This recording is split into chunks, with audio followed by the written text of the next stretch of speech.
Girlfriend আছে কার কার দেখি হাত তোলো। মাশাআল্লাহ, সাহস আছে ওদের, বুকের পাটা আছে। হাত নামা বেটা। এই গার্লফ্রেন্ড বয়ফ্রেন্ডের সাথে আমাদের কোনো সম্পর্ক, আমরা বিয়ে করব। কি করব? বিয়ে করব। চেয়ারম্যান সাহেব বিয়ে করাই দিন এগুলোরে, আপনার দায়িত্বে দিয়ে গেলাম। এই গার্লফ্রেন্ড বয়ফ্রেন্ড এগুলো ইসলামের কালচার নয়। বিয়ের চেয়ে ভালো কাজ পৃথিবীতে হতে পারে। বিয়ে করতে গেলে বাপে বলে আগে নিজের পায়ে দাঁড়া, তো এতদিন ও কার পায়ে দাঁড়াইছে? ছেলে মেয়েদেরকে সাহস দেন, ছেলেও পড়বে। ওই যে একজন চিল্লান দিয়ে উঠছে, ওর কমন পড়ছে, কমন পড়ছে। মাশাআল্লাহ। গার্ডিয়ানরা যারা আছেন ওদের দুঃখ কষ্ট একটু বুঝেন আপনারা, মিলাই দিয়েন ওদেরকে, বিয়ের পিড়িতে বসায় দিয়েন। বিয়েতে কল্যাণ, বিয়েতে বরকত। বিয়ের মতো ভালো কাজ হতে পারে না। সব নবীরা বিয়ে করেছেন। আর নিকাহ মিন সুন্নতি, বিয়ে আমার সুন্নাত।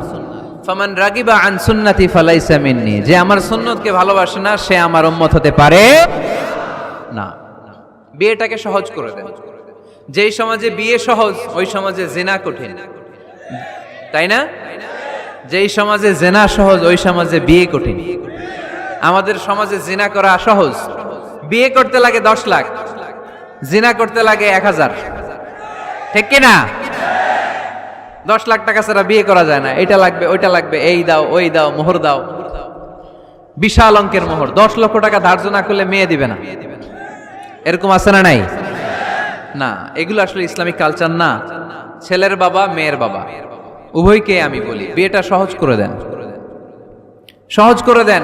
ছেলে পড়াশোনা করুক, সমস্যা নাই, মেয়েও পড়ুক, কিন্তু তারা পবিত্রভাবে তাদের সম্পর্ককে মেনটেন করুক, ঠিক কিনা?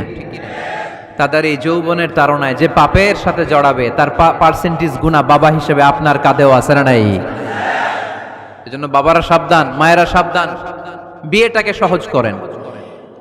এই এলাকার যুব সংঘ যারা আছো, তোমরা একটা ক্যাম্পেইন করবা এই মাহফিলের পরে, টাইমলি ম্যারেজ ক্যাম্পেইন।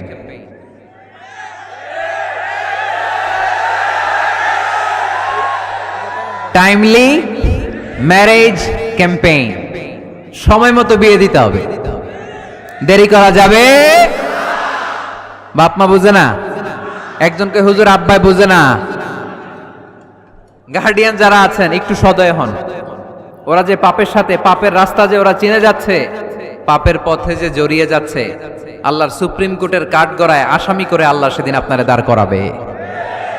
আল্লাযীনা হুম লিফুরুজিহিম হাফিজুন, দে গার্ড देयर প্রাইভেটস। মুকদ্দামাতুল হারামে হারাম, এট এ গ্ল্যান্স। একটা নারীর দিকে চোখ পড়ে যাওয়া এটা হারাম না, কিন্তু এই চোখ পড়ার কারণে এটা জেনার দিকে নিয়ে যাবে, এজন্য এটাকেও হারাম করেছে কে? মুকদ্দামাতুল হারামে হারাম। এই নজরটা বড় খারাপ। আর নাযার সাহামুন মাসমুমুন মিন সিহামি ইবলিস। এই নজর হচ্ছে শয়তানের বিষ মাখানো তীরের মধ্য থেকে একটা ভয়ঙ্কর তীর। এই তীর দিয়ে শয়তান যুবক আর যুবতীদেরকে কাবু করে ফেলে। আমরা শয়তানের হাতে ধরা দিতে চাই না, আমরা বিয়ের মতো পবিত্র বন্ধনে আবদ্ধ হতে চাই, ঠিক কি না?